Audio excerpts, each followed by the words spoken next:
19 April रोजी आहे अक्षय तृतीया. अक्षय म्हणजे कधीही न संपणारं अखंड. पिढ्यानपिढ्या वर्षानुवर्षे चालत आलेली दरिद्रता, संकटे आणि आजारपण कधी संपतच नाही. तर हा उपाय आपण अक्षय तृतीयेच्या दिवशी नक्की करा.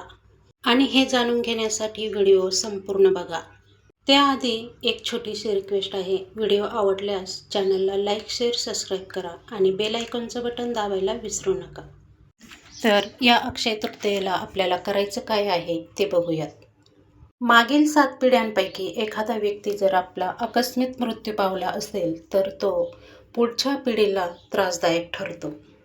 यामुळे दिवसेंदिवस पालटतात, वर्षानुवर्षे जातात, तरीही घराला सुख, शांती आणि धन लाभत नाही. त्यामुळे अक्षय तृतीयेच्या दिवशी केलेल्या प्रत्येक कामाला यश मिळते. अक्षय म्हणजे अखंडित. दिवशी आपल्याला एक काम करायचे आहे. थोडंसं गावरान तूप घ्या, त्यामध्ये साखर, रवा, ओल्या नारळाचा किस ह्या सगळ्या वस्तूंचं मिश्रण करून याचा एक लाडू बनवायचा आहे. आणि तो लाडू पिंपळाच्या झाडाखाली संध्याकाळच्या टायमाला नैवेद्य त्या लाडवाचा अर्पण करायचा आहे. आणि तिथे आपल्याला साजूक तुपाचा दिवासुद्धा लावायचा आहे.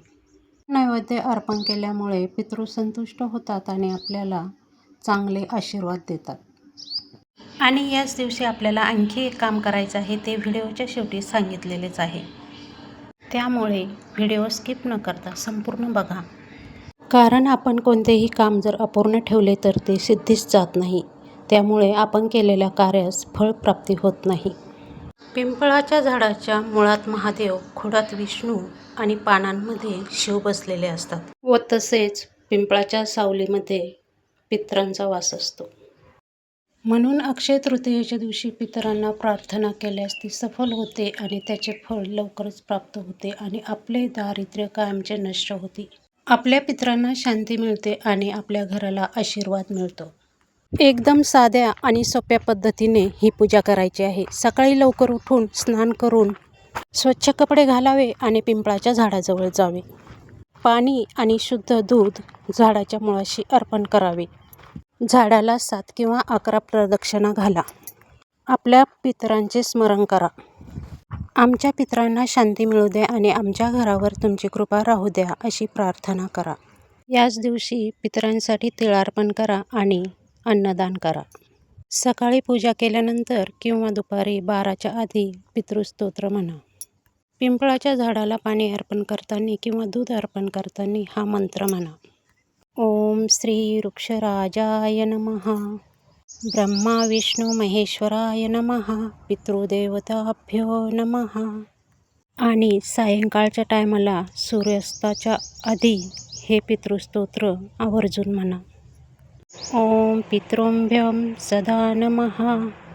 पितृदेवो नमस्तुभ्यं.